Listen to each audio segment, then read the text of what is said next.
Thank you for joining us for the Brain Injury Association of Massachusetts Brain Injury and You webcast series, featuring such topics as stroke and aphasia, advocacy, car seat safety, and the ABI waiver. For more information on this or any other webcast, please call our office at 1-800-242-0030 or visit our website at www.BIA-MA.org.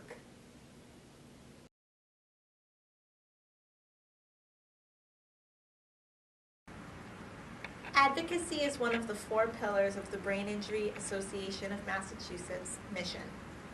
BIA-MA advocates for improved services for survivors of brain injury and for legislation to prevent brain injuries, including seatbelt and helmet laws. Our legislative successes would not be possible without the support and involvement of people like you.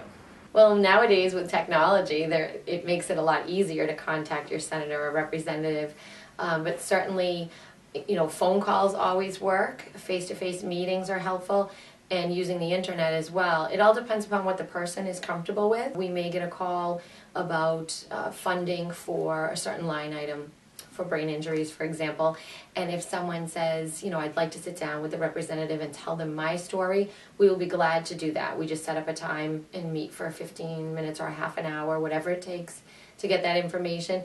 Other people are comfortable just sending an email, and we do respond to every email that we get.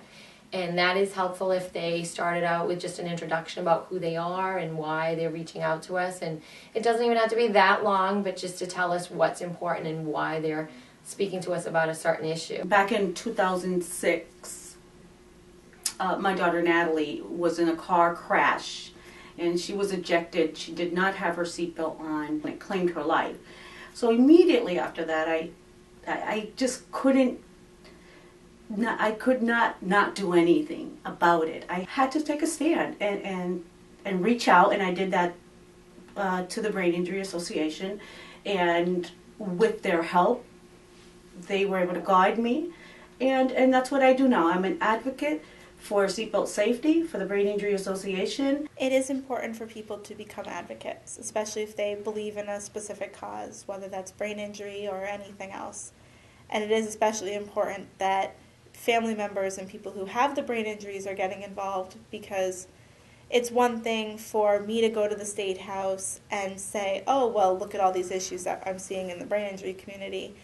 But if you actually are living with those issues, if you're living with a small monthly income because of Social Security and you are having to figure out how to work within a town that doesn't have a lot of public transportation, those are things that, because they're part of your life, you can paint a more vivid picture for senators and representatives so that they can really understand what it's like to be a survivor or a family member of a person with a brain injury.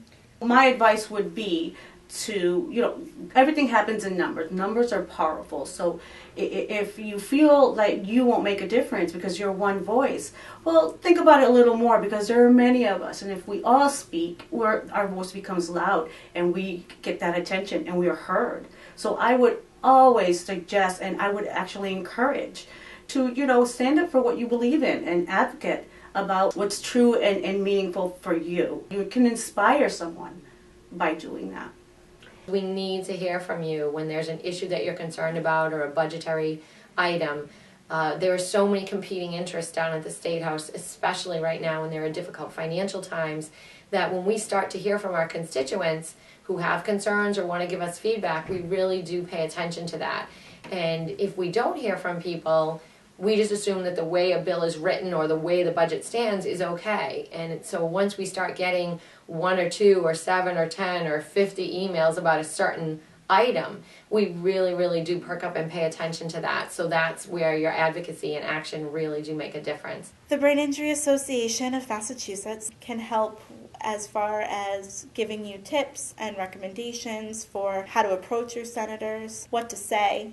We can give you fact cards, which will give you just kind of bullet point information about some of the major issues, whether it's the HITS fund or if we're trying to get changes done within the budget for that year, or even just trying to find more services. We can give you that information so you can feel well prepared in going and talking and contacting your representatives.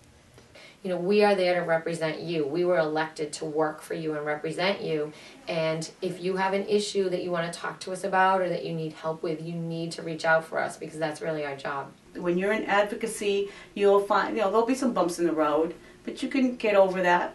And just as long as you go in knowing that, not everybody is going to agree, but I'm going to keep going, because I can't let somebody's opinion or how they feel about something change my way of thinking, because I'm keeping my eyes on the goal, on the prize.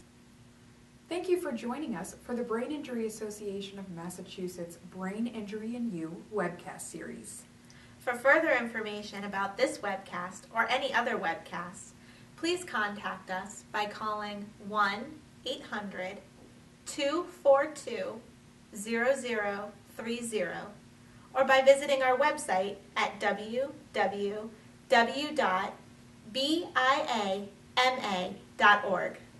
Oh, don't forget to follow us on Twitter and Facebook.